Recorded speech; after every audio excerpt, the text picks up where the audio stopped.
Hi, everybody. This is Michael Becker with the Mobile Ecosystem Forum and the Personal Data and Identity Working Group. And welcome to our webinar today. I'm super excited. We're going to be talking about new ways to fight brand impersonation and fraud in the US messaging ecosystem, but not just mobile, but also fixed line. And we're going to really dig into these really unique and exciting topics around this concept of brand impersonation and what's going on in the market. And big thanks to netnumber for having sponsored and supported our discussion today. With that in mind, let me go ahead and introduce my colleague in crime for today's discussion. Excuse the pun, because we're talking about fraud. Bradley Greer. So Bradley, welcome. Thank you for joining today. Yeah, thanks for having me, Michael. It's good to see everybody again and to continue to talk about something front and center to all of our minds, combating fraud. So with that in mind, let me go ahead and give everyone some visuals on today's discussion. So again, what we'll be talking about today over the next, say, 45 minutes or so is what is brand impersonation and how do we actually go about combating fraud within the US messaging ecosystem and then frankly, globally. With that in mind, I do want to take a few seconds, introduce ourselves. Let's start with Bradley. Bradley, can you kind of tell us who you are, how you got here, what do you do, etc.? Oh man, we could talk about that for 5 hours. I love talking about me, Michael. So, so I'm Bradley Greer. For those of you that don't know me, I'm our Senior Director of Data Solutions and Partnerships here at NetNumber. Meaning that what data solutions really mean is we're a data service company, right? So really what I focus on is getting out an understanding of problems that we can use to solve in data for our clients and working closely with our product team to help develop innovative interpretations of our data that our clients and the ecosystem can plug and play to solve a problem. So really Okay. that's what I focus on a day-to-day basis here. Yeah, and let's stop right there. So, in kind of the preamble and run up to today's conversation, I think Yeah. you made a really important distinction that a lot of us don't often think about. You know, we're most often used to working with software companies where we go out and we get a piece of software, we license that software, we either buy it on a month-to-month basis or we buy it on an annualized basis, and it's really predictable and we understand it. Yeah. But you're not in the software business, really. You know, I mean, granted, you have software as a business to deliver your service, and your service is really delivering data and Right. the insights and the actions that can be generated from those insights. Can you Yeah. talk about the difference between like software and data, and what does it mean to really be a data business? Yeah, so so being in data business, well, first off and foremost, we have the possibility and capability to develop any kind of software or platform we want, right? We do that for clients, we do that for partners all across the ecosystem. However, in the data business, what's really important to understand is grabbing being able to grab the information that you need at the right time to solve a problem. That's what NetNumber really focuses in on. We have 20 years of experience doing that. Being able to forecast and understand the problems that an ecosystem needs to solve through the use of data is really what we focus on as a data provider today. Okay, and let's dig in on it, and because let's talk specifically about what we mean by what kind of data by introducing our agenda for today and how we're going to go about having this discussion. You know, so as you and I talked about in the preamble, I found a really great, interesting study from UMail who recognized that 78% of consumers have been targeted with some form of brand impersonation as they've been interacting out there in the market through their mobile and fixed line devices. And the type of data you're talking about that NetNumber provides is the ability for businesses to use what's called phone number intelligence. You know, phone Yep. and phone number intelligence is what? What is this data? Can you explain that to us a bit? It's a collection of information that's associated specifically with a phone number due to its connectivity, due to its power to communicate. Um, it's often used for provision, routing, and to establish trust with a phone number in association with a business entity or a consumer. Okay. And we'll come back to that in just a minute. And so this idea then, so a phone number gets associated through some provider like a Verizon or a T-Mobile, for instance. And then that number gets assigned to a company for the ability for a company or an individual, a human being like Michael Becker, to be able to use that Yep. number. And Yep. so, and we'll show a visual in just a second.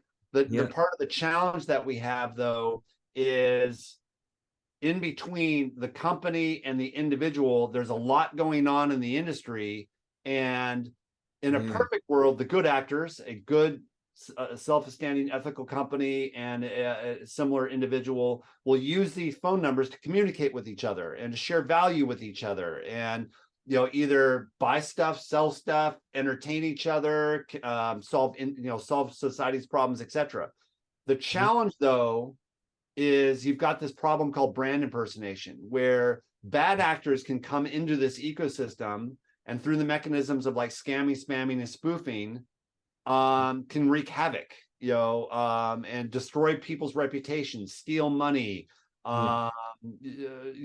invade somebody's privacy, invade a corporation's privacy, just absolutely unbelievable havoc. And so, what you're saying, and where I hear you're saying is, you and netnumber and the industry writ large are using this idea of all of the data that we can capture, as you talked about, connections, what devices it connected to, what network it's on, all of these different pieces to be able to combat and interact with fraud. And we'll show you and so how we're going to go about and having our dialogue and conversation on the next few minutes. We're going to talk a brief bit about this ecosystem a little bit more. We're then going to talk about what brand impersonation is.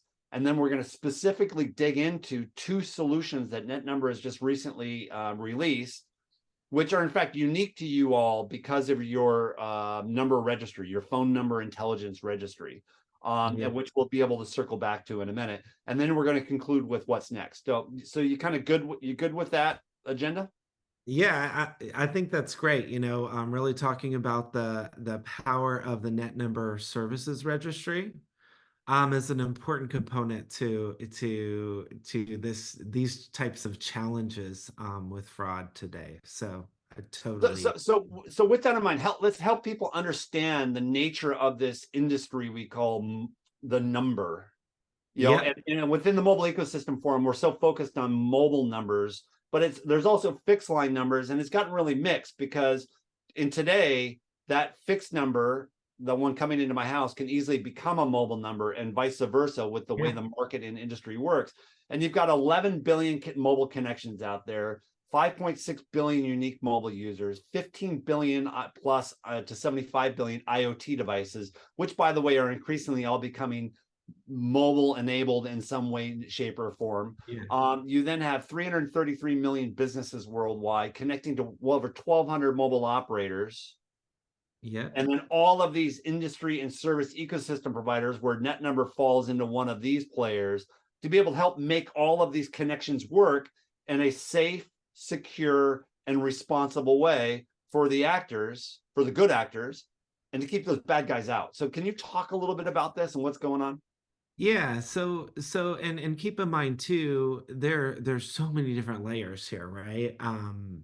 The first layer is if you're a communication service provider, you probably interpret this diagram a little bit differently. If you're an enterprise, you're at a different swim lane in the flow, right? So you're sometimes using a communication service provider to service your communications. That has many different layers. So really what I want to define is I kind of want to work the diagram backwards. So you have your service providers at that circle in the bottom, right? Well, that's kind of where NetNumber falls. So many different companies fall there to where we're providing some sort of information, whether it's communication directly or on the data services side. Really, who's using that information? Businesses and operators. Operators actually serve and send the communications out, right? They register the subscribers. They do all that. And then you have on the right side, which are the businesses and organizations that actually some of them might host and service their own communications, whereas some of them might use a mobile operator, and that's why all those arrows are there. So um, totally confusing in the networks. And then you have the subscribers up at the top there, and that's the people or businesses doing the activities. So it's complex, is what we're going with this slide.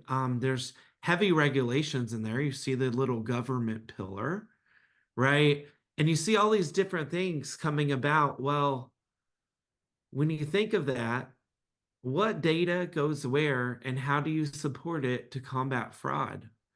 Uh, And again, one of the important pieces there is the mobile phone number is kind of like this universal identity number that's being used to both help resolve who the endpoints are, yeah. The right? And phone number, if that yeah, endpoint resolution can be hijacked yep, such that someone else can come in and pretend to be somebody else, yep. and that's where all havoc ensues.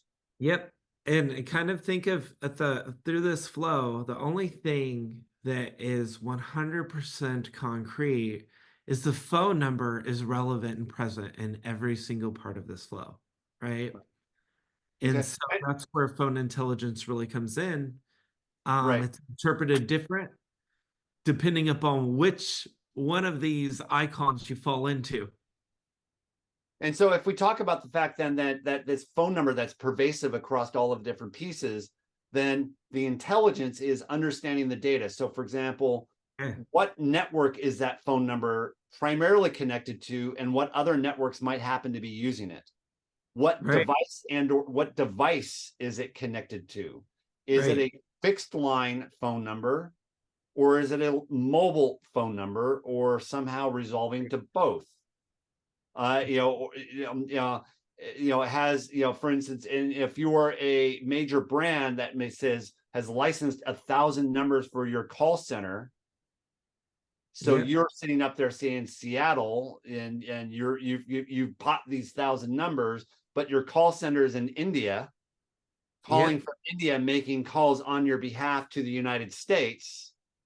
You know, having a number intelligence system that can make sense of in real time all of the different actors and the flows of the information coming using to be able to address that phone number as it meanders its way through the systems is really what you're talking about when it comes to yeah, intelligence. What device, what network, what right. permissions, what Yeah. provisions, all of that. Yeah. So phone number intelligence really helps you identify what are you doing with the phone number? How are you doing it? Right? And kind of helps you solve those two big things, And regardless. more importantly, who's allowed to do what. Yep. Okay. So on that note, let's go ahead and go back to our just general dialogue. So we understand we're in this complex ecosystem, and again, just to reiterate, in very simplified terms, when we talk about the business and the consumer, we'll often use these language of B2B, B2C. We talk about brand to consumer, brand to individual communications. But based on what we just saw in that chart, the world is not that simple. More often than not, a brand doesn't talk directly to a consumer. A brand actually talks through a business partner, another B, Yep. possibly even then another B, to help Yep. them get to that consumer safely, securely, and Right. reliably. So really, the reality is when businesses are out there saying we do B2B communications, Yeah. that's the top level. The reality to actually make that happen is B to B to B to C. Yeah. And then in the case of like interoperable banking, say in the UK under the PSD2 regulations, where the consumer can actually say, well, you know what, Bank A, I want you to send my data over to Bank B. So in that context, we're talking about B to C to B. So the C is actually introducing a new B into your environment.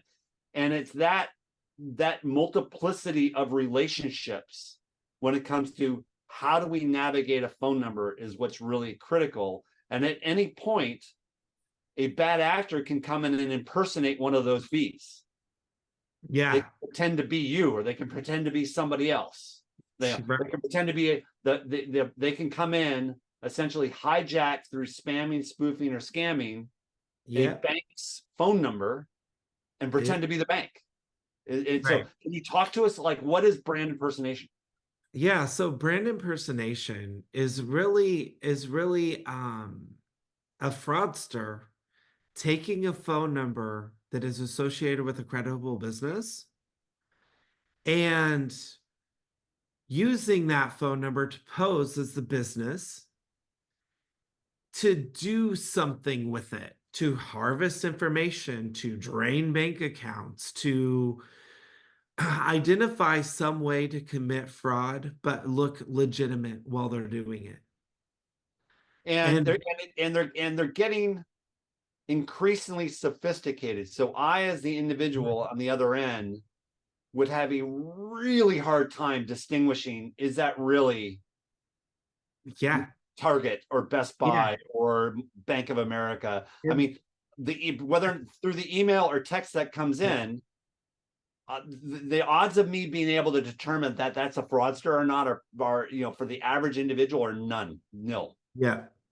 Yeah. So, and let me put it into an example for you, Michael. So we're going to take a bank as an example. So a bank is probably the most front and center because you can do the most harm. I mean, gosh, if I wake up one morning and all of my money's gone, it's huge, right? And that's a problem, right? Huge blow. Yeah. Especially with the holiday season. So really what might happen in brand impersonation or in brand in this brand flow is you might get a fraudster might get a hold of a bank number. All right, so let's say the banks put out a phone number on their website. Here is our 1-800 fixed line. Give us a call phone number. Yeah. You want to reach us, call us on this number. A bank will register a phone number in association with their brand, whether it's on their website, whether it's a phone number that they use for customer service, whether, doesn't matter really where they are, but it's recognized with that bank, right? What will happen is a fraudster will identify this phone number and they will send out a massive communication to a segment of audience. This happens also, guys, in the US and outside of the US, right? They will send a big bank brand out in a massive text message. So in other words, what they've done is they've got this phone number that they know is associated with the brand. They then go get a bunch of consumer hundreds of thousands, millions of individuals' phone numbers, consumer business, whatever, right? Use that phone number to text those people a phishing link, for example. Yeah. And so what they'll do is they'll really strategize on the content and they'll try to make something that is they'll try to make an urgent event happen that's something relevant to a lot of subscribers.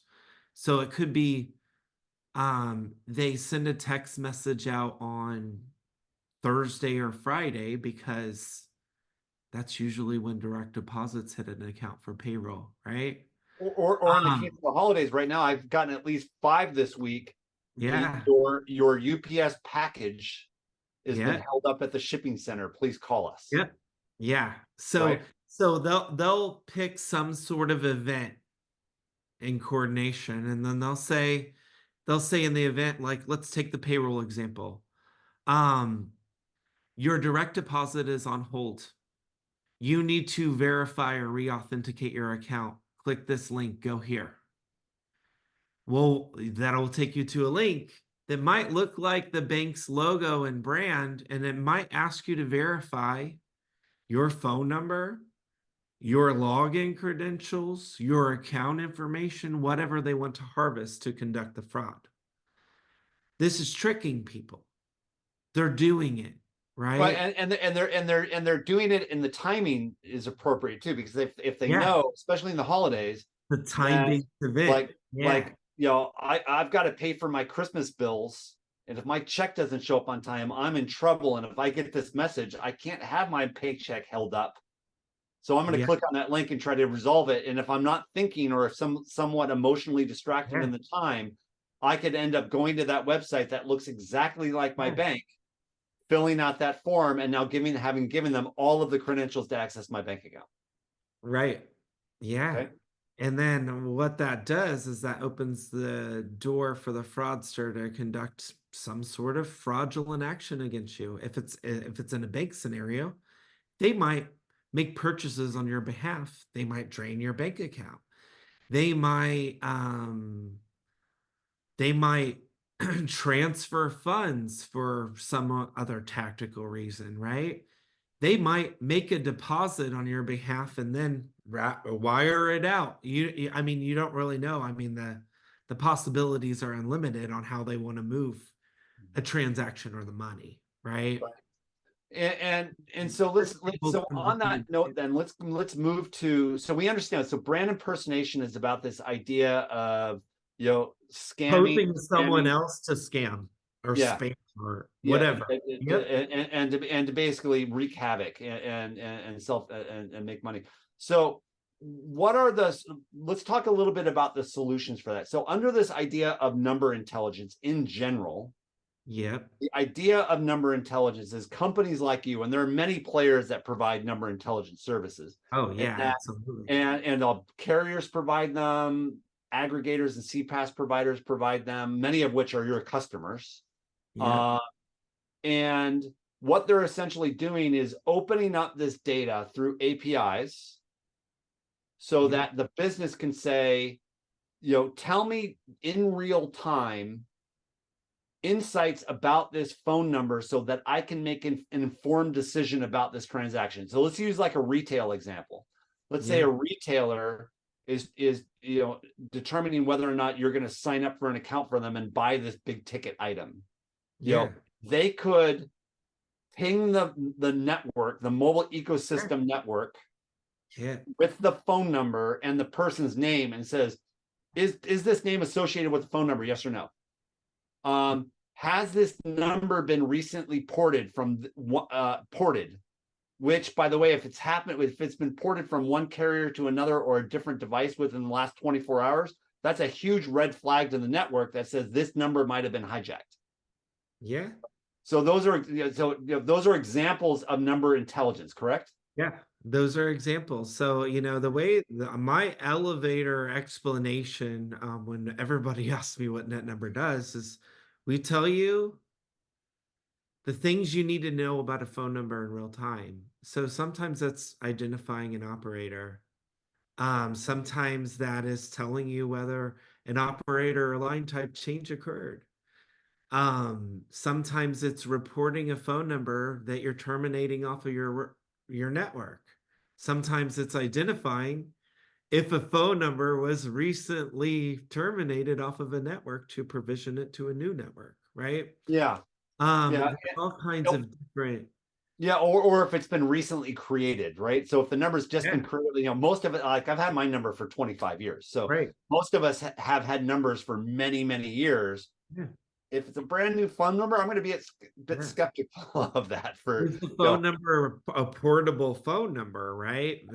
Does it have the flexibility to be used in different ways, right? so in some ways, and this is an analogy that just came to mind while you were talking. In some ways, phone number intelligence is a lot like my annual blood test I get with my doctor, but happening in real time with every transaction. Yeah. right? And that it's telling me, like, and again, you and I were talking about earlier, let's say cholesterol, they generally say your cholesterol should be under 200, somewhere between 250 to 200 to 250 is a little risky. Anything over 200 is starting to get in the danger zone. Anything over 300, you're instantly on drugs, right? But, Yep. but you, but those numbers are just numbers. The doctor needs to interpret those and look at your life and Yeah. assess, well, maybe for you 230 typically for the aggregate in the audience is a bit high, but because of your lifestyle and these other things I know about you, you're okay. Yeah. Right? So phone number intelligence too is not prescriptive in the sense that if this number comes through, if this number shows that it's been ported, it's not guaranteed to be fraud. It's just a signal of fraud. Yep. Much And like much like our blood test things we get from our doctors. There's signals yeah. of data for an informed person within the context of, say, a business, a bank, or retailer to be able to make a decision. Yep. And I will highlight one thing in there, Michael. The first point of action is you went to go get a test, right? So if what happens if you don't get checked up? If you don't get checked up, you don't know what's going on. Therefore, you could get really sick or potentially die, right? Yeah. Well, it's the same thing with phone numbers, guys. When you think about it, if you don't know things about a phone number, that's a risky behavior. So yeah, so that's really what we're going to dive into a little bit. Okay. And we've got a couple questions. We might as well grab these right now before. Let's hit One some. is what we're talking about US centric? Start with that one. Is everything we're talking about solely US centric, or does it actually have international applicability or global applicability? So yes, so there's two caveats here. Being that our services registry is established predominantly in the US market. We have this capability, by the way, globally. However, the most dominant market is the US. Part of what we're going to be talking about today is US centric. Part of it is more global by way of understanding these behaviors and how to detect brand impersonation. So for example, globally, we're going to be losing somewhere around $10.5 trillion a year to fraud globally by 2025, right? Globally, Yep. impersonations happening everywhere. Globally, Yeah. this mass network of mobile A connectivity, global problem. It's just that's all portrayed up global. differently. That's all Yep. global. Now, as a data company, and this is the next question we had from the audience is, where are you sourcing your data? So it sounds like your predominant massive amount of data held by net numbers, primarily US with some international. Yeah. So depends on the service, right? We have a number portability database that reaches global. We have a Numericheck service that, again, reaches global. Numericheck is really designed to help you determine whether a phone number is valid or invalid and connected in real time globally, right? So And let me pause it right there. What is, it's a phone number. So what is invalid, or what does an invalid or valid phone number mean? What does it mean for a phone number to be sometimes, invalid? well, an invalid phone number is not reachable, right? So therefore, it's a phone number that could have been keyed in incorrectly. It's not currently associated with an operator or a line type. And it's just kind of sitting there in your ecosystem, and it's not even valid right now. Mhm. Like no operators are reporting it or using it, right? Right. And again, that's important for a brand to know, because Yeah. you don't want to be messaging an invalid phone number, and Yeah. two, you don't necessarily want that associated with you, because that could be an opportunity for a fraudster to be able to grab that number, activate it without your knowing, in your name, Because and they know start. that it's associated with a system or a subscriber, right? Right. So to that, and that's So a great example of going back to that test, right? If you go to you're going to your mobile phone intelligence, you're going to your your phone number doctor, net number, and saying, help me evaluate what's happening with this number so I can evaluate the risks of both its existence and its use in real time for my business. Right. Yeah. Yep. Okay. So that's generally this idea of phone number and number intelligence. So let's kind of convert to the next part of our dialogue today, in that you all made some pretty exciting announcements recently, in that in helping us all combat this idea of fraud and the challenges of phone number intelligence, you've released a couple of new products. And again, we're going to pop up the net number data sheets, not for this to be some salacious sales pitch per se, but this is really about educating the market on what's going on within the market. And we want to, so the two new products that you've just recently launched are Number Lock, and the second one is Number Watch, within this broader context of phone number intelligence. And again, just to reiterate, you had told me you're a data company, and as a data company, you build software and services around the data of numbers, around the intelligence that you can gather around numbers. And then you can package those up as products when you've identified a concrete solution that many people are having. Right. As opposed to what you can also do on a custom basis, if an individual brand says, I've got a unique specific problem that's unique and specific to me, you can do custom problem solving for them as well. Exactly. And that's kind of the difference. So this is more of like, here's a problem we're going to solve through a packaged product that we know everybody's having, versus the custom problems we can solve with number intelligence for individual businesses. It's kind of like the macro micro analysis of that. So tell us about what is Number Lock? So adding to the broader scheme of this idea of phone number intelligence, what does Number Lock in the knowledge do? Yep. And so this might also hit home a little bit with some of the clients listening in who are provisioners of phone numbers, which basically are reporting and verifying when phone numbers terminate, right? So really what Number Lock is designed to do and how it impacts brand impersonation is Number Lock, there are clusters of phone numbers that are provisioned, to enterprises for communications, right? So that customer service, for example, talking about, like that's like kind of the phone number we were talking about in the bank example, right? Like they might have a centralized customer service phone number on their website, or that is known to be used across their enterprise, right?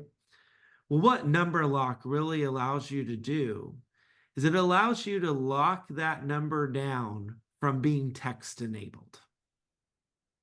What I mean by that is you can send that number a list of your phone numbers that you use across your ecosystem, and we can give you a report back of when someone tries to provision them in the US to be text enabled.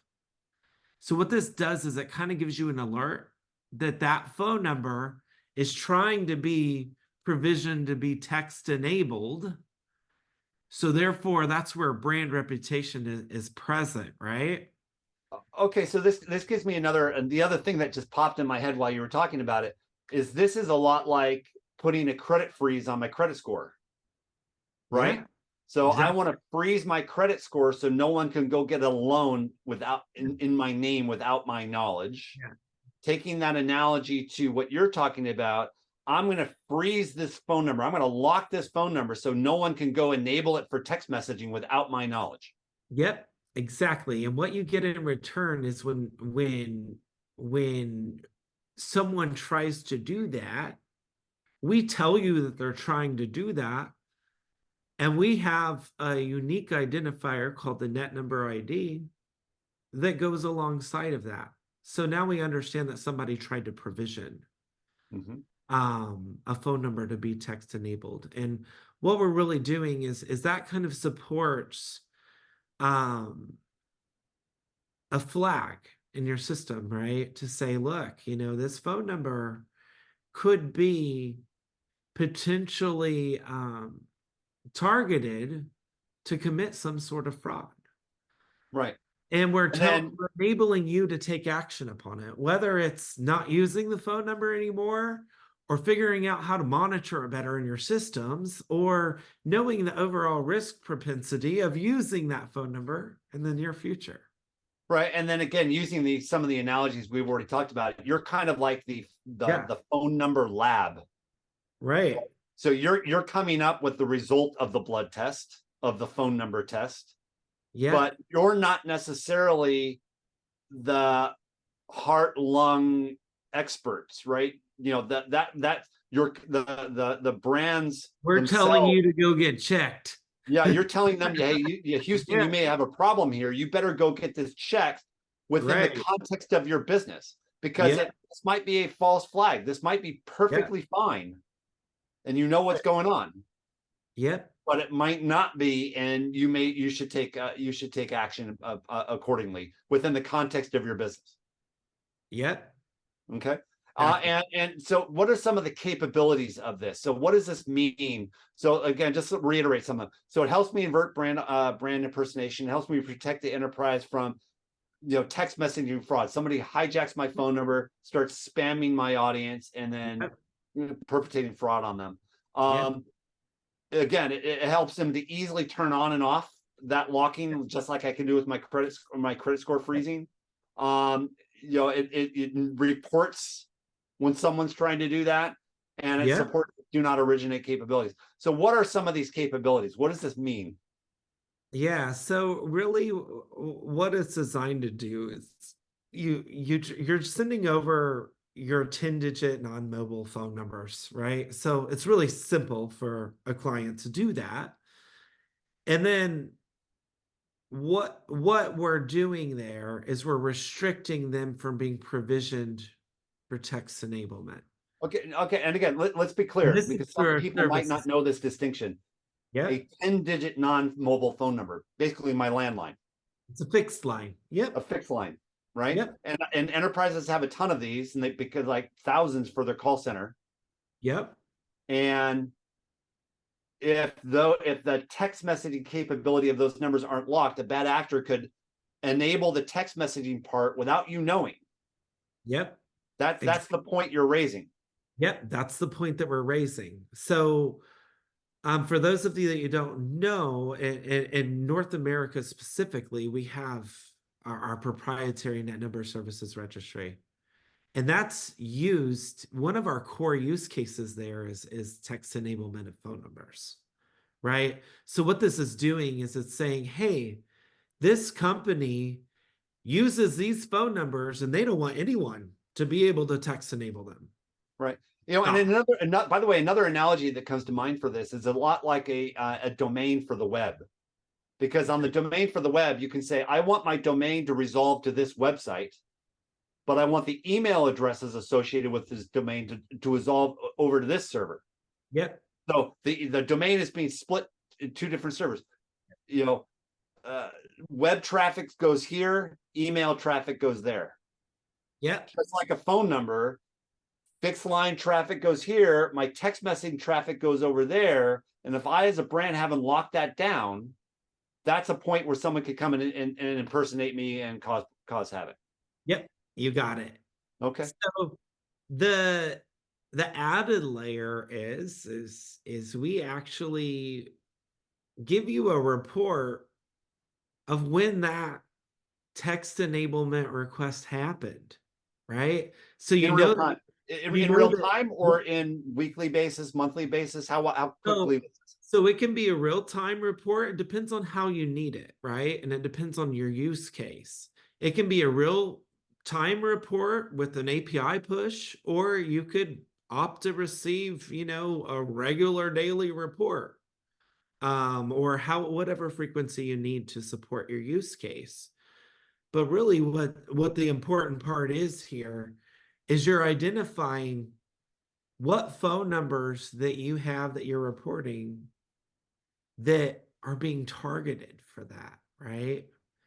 that you're identifying, oh, okay, well, this phone number it has a higher propensity. My customer service general phone number has a higher propensity of fraudsters targeting it, or folks wanting to text enable that, than one phone number that I use over here, maybe just for a marketing campaign, right? So what it does is it kind of gives you a heat map to use as you will, on what's happening.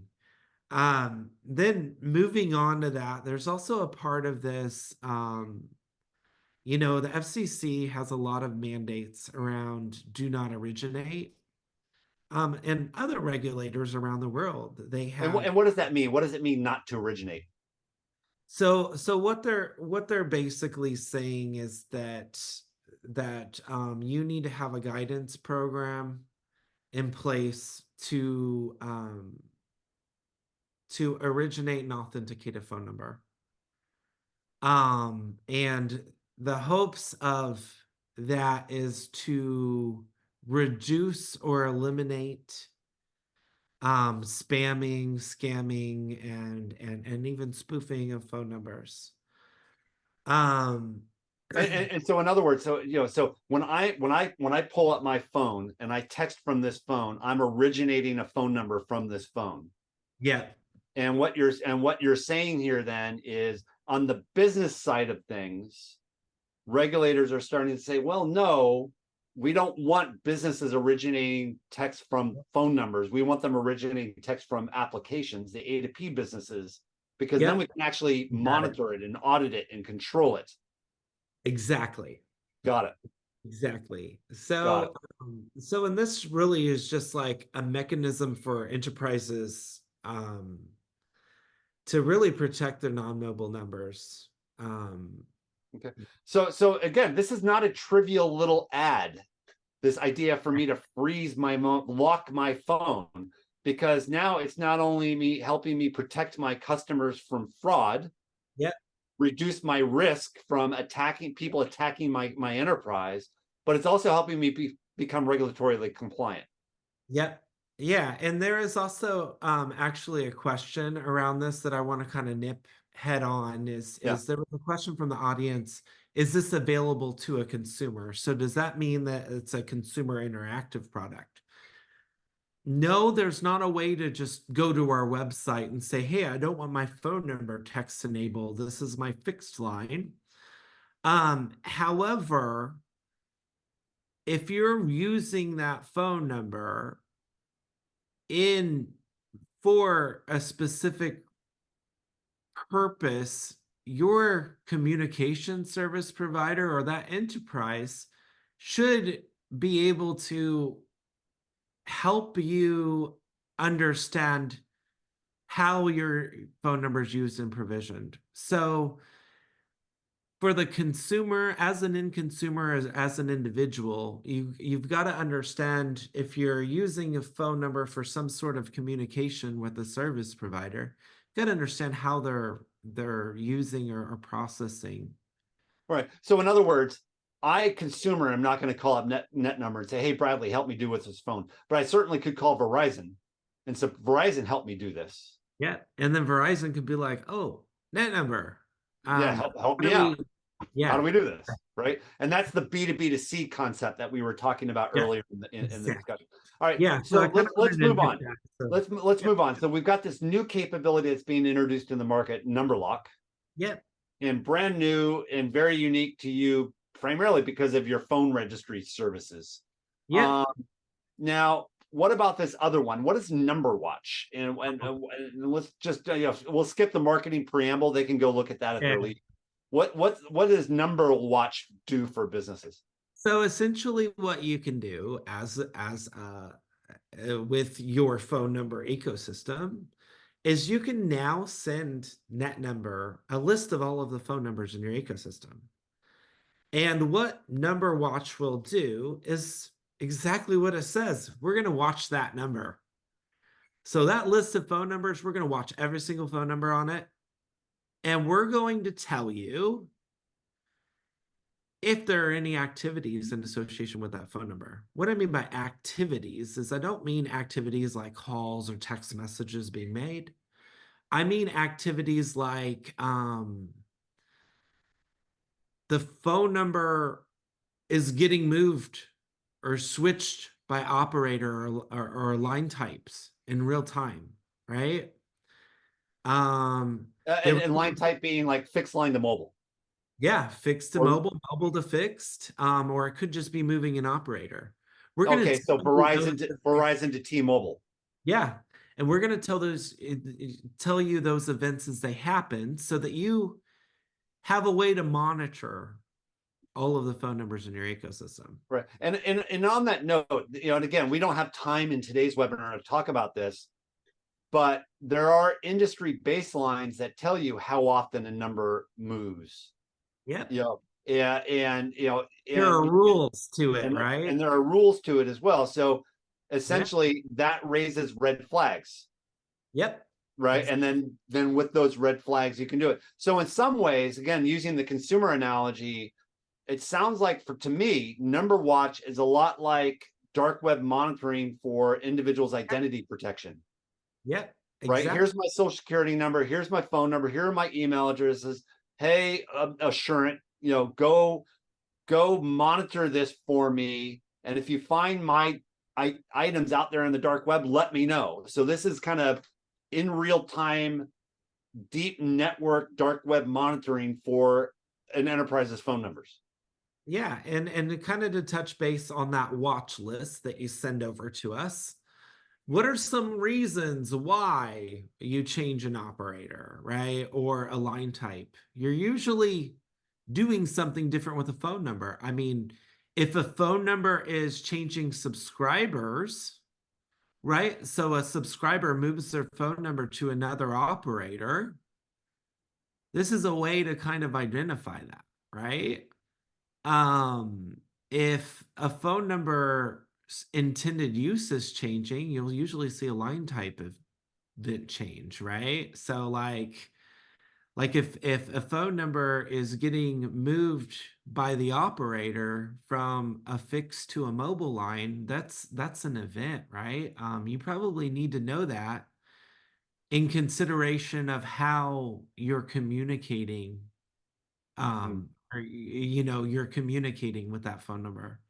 Well, and in the context of an industry too, if I'm a business and I'm an executive of a business, I'm a line manager of a business, and I've got all these phone numbers, and I do consciously want to do this.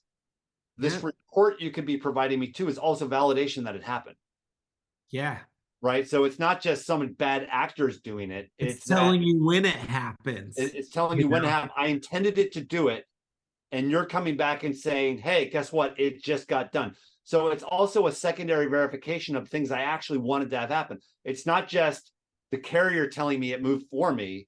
It's netnumber being the independent third party saying, you asked the carrier to move that number for you. And guess what? We're validating that in fact has moved. Yep. So it could actually be used not just for fraud, but also just for reconfirmation from an independent third party. Yeah, exactly. And not only that, but it also, as a communication provider, if you have phone numbers changing network, it's kind of a nice way to double check that, right? Yeah. Yeah. And again, whether you're bringing phone numbers in or sending them out. Right. And again, so we're clear too, from an individual's perspective who may have 2 or 3 phone numbers in their life, it's not that big of a deal to kind of remember this. But when you're an enterprise with literally thousands, if not tens of thousands of numbers, you need a service like this. I'll give you an example, a bank. Okay, so I sign up for a bank account. I do a 2-factor authentication. You have my phone number. I register my phone number, everything like that, right? That goes into a data lake of 1 million different phone numbers, right? With that bank. What I'm saying is, bank, you can send me that data lake and I'll tell you if an activity happens with that phone number. So this is something else we haven't talked about yet. Yeah. Up until now, we've been talking about the enterprise's use of these numbers for their internal operations like customer service. Yeah. But now what you just said is I'm also going to use it to validate what's happening with my customers' phone numbers, Yes. because the customer may not be aware that their phone number got hacked or spoofed. Yep. And I can now use this methodology to do a lookup and say, well, wait a minute, I've used this this guy's been my customer for 25 years. Why did he just port his number right now, right at the time when he's asking to make a $10,000 wire transfer Right. out of his account? That Exactly. seems a little sketchy. Yep. Exactly. So it's kind of a way to, it's a tool you can use to further advance your intelligence models running behind scenes, right? And it's also not as invasive as some of the solutions that are out in the marketplace today in the identity world.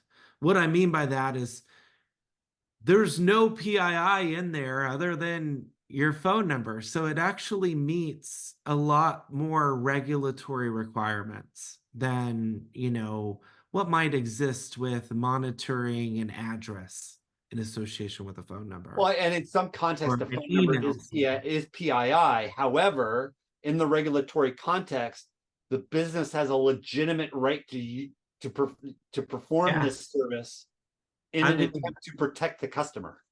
yep. And with things like two-factor authentication, to where you're getting a text message and entering in a code to authenticate access to a website, the phone number is way more present than that information, right? If I'm attempting to log in and my phone number isn't registered there, you know, do I have the opportunity to register a phone number, another phone number, or what is it? And is it on our number watch list? And again, number watch and number lock are just two of many of the types of Right. API services within this phone intelligence marketplace. And Yep. again, as a data service provider, this is the way you've branded launching these kinds of capabilities. There are Yeah. other data service providers. There are other, and you're very unique to this part of mobile ecosystem discussion. Yep. Types of data. There are other players too. So there's some generalized knowledge that can be taken from our dialogue that we've had today is applicable everywhere.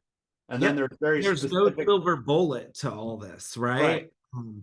The silver bullet would be to have a worldwide program to serve that services telecommunications. The world's never going to agree as Right. one entity. Right. So, yeah, so really, what these services are designed to do is to just get you closer to those real-time activities. Real time is the only way you're going to be able to flag fraud. Right. And to be able to push it down to you so that you can manage that insight that you're getting from your phone number doctor, Yep. net number, to be able Yep. to make an informed decision within your personal context. Yeah. And that's really what this is about. Yeah. It's cutting out all of that static, and it's saying, hey, client, just send us a list of your phone numbers. We'll tell you if they're text enabled, or we'll tell you if that phone number changes operators or line types. These are some of the ways you can interpret what that means, right? And put into action to catch fraud faster. That's just awesome. And again, and this is just two of the many types of phone Yeah. number intelligence things that we can do, but we don't have time in today's webinar to go through all of them. And in fact, you and I have had previous discussions about this in general too. Like Oh you were yeah. one of our We keynote were in speakers London. at our May Yeah. event in London, giving that broader view. So I'd encourage people to go, if you want, hear from more from Bradley on this, you can look at some of his past conversations that we've had in the vast mobile ecosystem forum library. Absolutely. And reach out to me on LinkedIn if there's something you need in phone number intelligence. I mean, I believe in fighting fraud. I believe in us moving forward. I mean, I would love to hear from you. I mean, I work with product closely, and we're always looking at ways to help with these challenges. So I just want to make sure that everybody knows that I'm totally open to that. Bring it on. I love a problem. Well, and on that note too, and as part of the preamble, you had mentioned to me earlier as well that this is not just about you saying, hey world, here's 2 new products we have to offer within the context of this idea of phone number intelligence, and here's the overarching educational wrapper we're wrapping around this. But you're also like saying, hey, we can't do this alone. This is an No. ecosystem challenge. So one of the messages in the preamble you also told me was, hey, other service provider out there in the market, if you're doing something really unique and cool that we're not, bring it to me so Yeah. that we can work together. Yeah, let's figure out how to partner. I mean, the problem that I see is with the partnerships part of my title is people call selling me data or me selling them data a partnership, and that's not the case. There's a whole missed opportunity there on alignment of how do we solve problems together.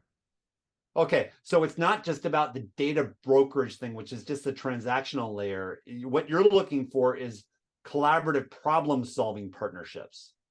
Yeah. Awesome. And so a lot of that too says, come to me with your problem. Yeah. So come to me with, if you're an enterprise, come to me with your problem and I'll figure it out. If you're Yeah. a problem solver, come to me with the problem you've solved and let's match it together. And I might be able to connect you with one of my clients that has that problem that I can't solve. Right, exactly. And I'm not going to just buy and resell your data. So that's not really a partnership. Yeah, but you might. I mean, you might, but that's kind of the But lowest bar. That's like the but Maslow hierarchy of problem solving. That's the lowest bar, right? right. You're trying to ratchet it up, as from what I'm hearing here. So as we kind of wrap this up, help us understand like what's next. Like, so first and foremost, obviously the last bullet on the list, they can go to netnumber, learn more about your products and services, learn more about the idea of mobile phone intelligence. As you said too, they can also log into Google, do brand impersonation or phone number intelligence in quotes, and have the your chat GPT AI or Google or the new one that they just released to help you understand this more. You can also go to places like the Federal Communications Agency, who's regulating this field. What's, other than these kind of 3 bullets, what's next do you see? What let me ask it this way. People listening to this webinar either live with us today or in the recording later, what should they do tomorrow or this afternoon based on what they've heard? So they need to understand everything they like from a phone number aspect, and I can speak to that, beyond that. I mean, gosh, the problems are unlimited, right? Um, but from a phone number aspect, really need to understand where your phone numbers are to figure out what you can do to make things better. And what's next for us? We're going to continue to simplify our product line. It's getting a little complex, right? Phone numbers and the type of data that we work with is very complex. And we're going to be doing a lot of consolidating that information this next year to make it more transparent, enabling you to use data in different ways to solve your problems. There are new products coming. We're always building. I mean, gosh, this year we've launched, I think, 5, which is kind of a record here at NetNumber. We're pretty excited about that. But what we're noticing is a lot of these products work so far in parallel. You're going to see a tighter message. You're going to see better connect points and things like that this next year. But it's based off of you coming to me and you telling me what your problems are. I can only do what I can without knowing everyone's problems. So on that note, if we think about the next step. So one is take a hard, legitimate look at your business. Who are you? What are your contacts? What challenges are you faced with within your market? What's your risk profile? Yeah. And what areas of potential fraud are your business exposed to and or your customers exposed to?